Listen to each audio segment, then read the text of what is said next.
Hello, friends. This year, my website, natetheworld.com, is celebrating its 15th anniversary. And like any milestone, this celebration has me in a reflective mood. For this video, and in celebration of 15 years of essays, reviews, poetry, and so much more, I thought deeply about the 15 most impactful books I have read in my life. But what does impactful mean?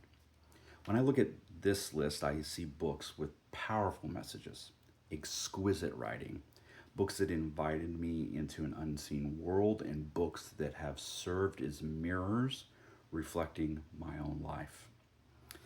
In this list, I hope you find books you know and love, as well as new books that may become favorites of yours. Number 15, The Tender Bar. I recently finished The Tender Bar.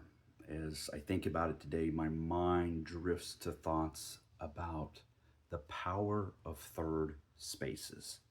If our homes are the first space in our lives and work is the second, third spaces are public spaces we occupy with others. From the corner bar to baseball stadiums to movie theaters and countless other places, these are the spaces where we brush up against other people. The health of these spaces is vitally important, and it is a temperature check on the health of our society. Number 14, John Adams. John Adams by David McCullough is a biography that reads like a novel. It pulls back the curtain on the founding of the United States, as well as the characters and decisions that made it all possible. At the center of this story is John Adams. He is a simple family man filled with ambition. He is shaped by and shaping the times in which he was born. But like all leaders, Adams possessed an ego. This ego would have him war with opposing leaders, his family, and citizens on the other side of the Atlantic. But he was also a man possessing a heightened level of selflessness. He understood our country was on the precipice of something profound, and he also understood that sacrifice would be required for our American ideals to become reality.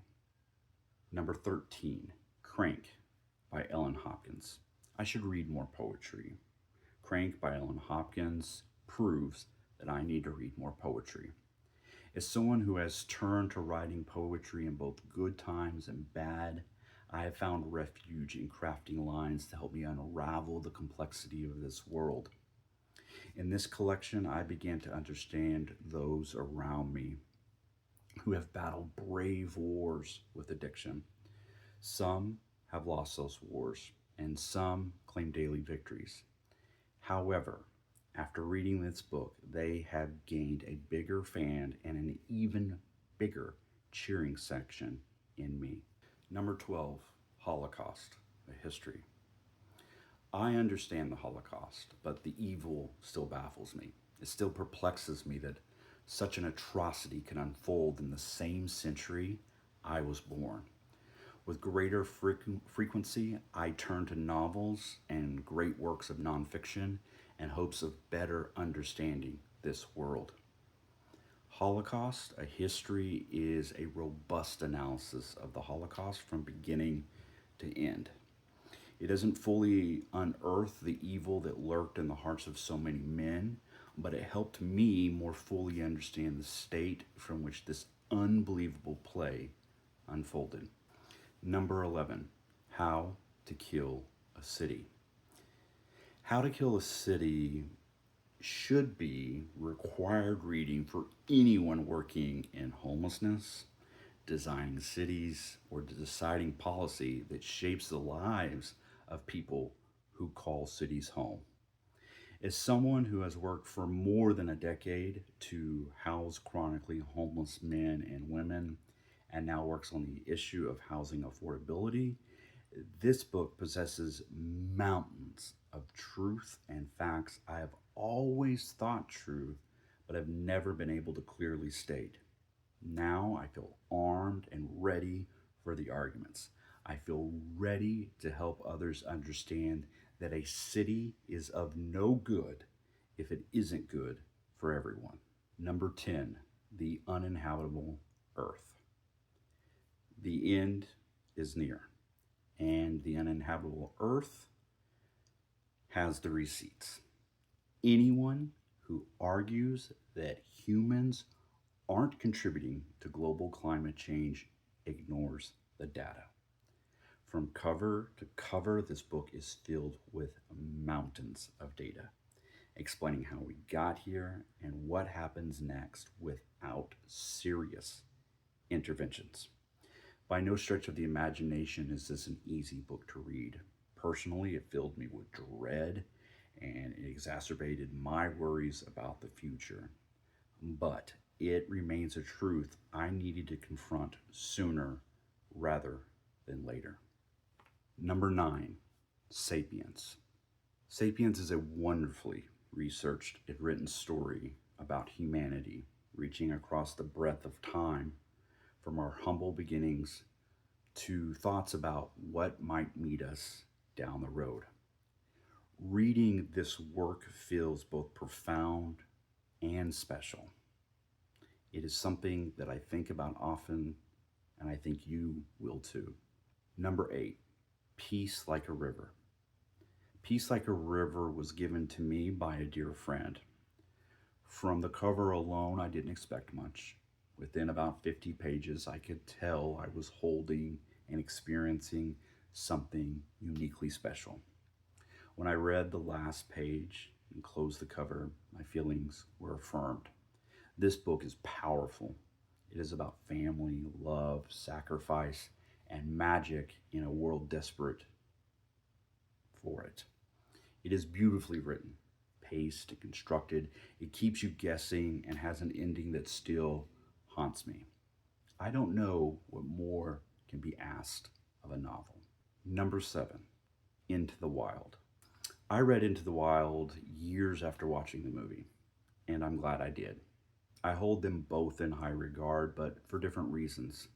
In the film, we get to know Chris. We come to understand what might make a young man with a promising future reject society for a social experiment in pursuit of something purer.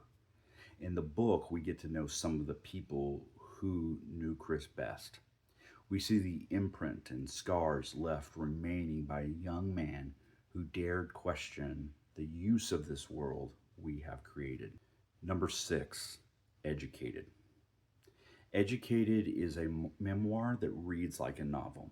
It also exemplifies the dangers of belief and the prison it can create. As we get to know Tara and her family, we understand how rigid and unshakable beliefs can hold people in place and keep them from progressing.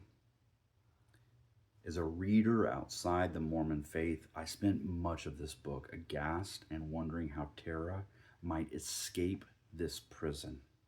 And I think you will too. Number 5, The Cry for Justice.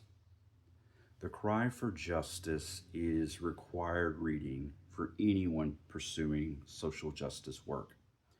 Packed with essays and poetry, I reflect on the teachings in this book often.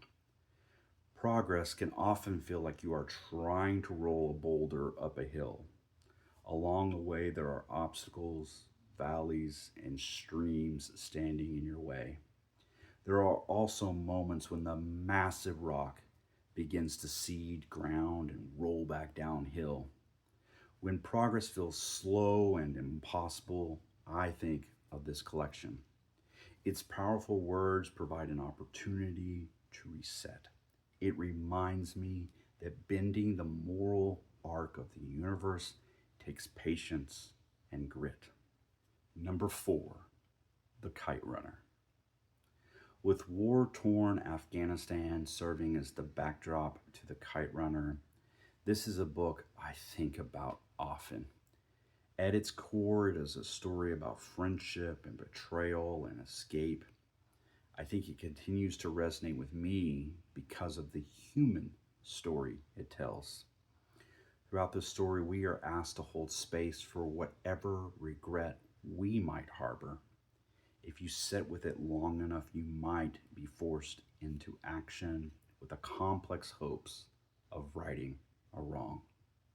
Number 3, Call Me by Your Name. Call Me by Your Name may be the best written book I have ever read. Focused on a sudden and powerful romance between a young man and a visiting American scholar, this book drips with metaphor, similes, and lines of phrase that stopped me in my tracks. Never have I been so jealous of another writer. Every page possesses sentences and paragraphs worthy of your highlighter. Sometimes this book feels more like art than a novel, but it tells an unforgettable story. Number 2, Brave New World. Brave New World is set in a dystopian world, he said, gesturing at everything that is starting to feel all too familiar. But this book uses that setting, forcing us to question the invasion of technology into every aspect of our lives, conformity in the name of comfort, and the pursuit of happiness. For anyone living, it should be required reading. Number 1, To Kill a Mockingbird. Closing To Kill a Mockingbird for the final time, I was stunned. As I tried to deconstruct the racism and the dual justice system that centers this book, but I also felt consumed by the moral outrage shown by Atticus, the innocence of children, and how difficult we can make it for some people to survive in this world. After all these years, it remains my absolute favorite book, and it remains that way because of the impact it made on me. Well, friends, there you go. There's my list. 15 of the most impactful books that I have ever read. I want to thank you for spending some time with me. If you want to read the full essay that I wrote about all these 15 books, I will link that down below. As always, I want to hear from you. What are the 15 most impactful books that you have ever read? I would love to see that list. I am always on the search for new things to read. So while you gather that list, I will see you next time. But until then, be good to each other.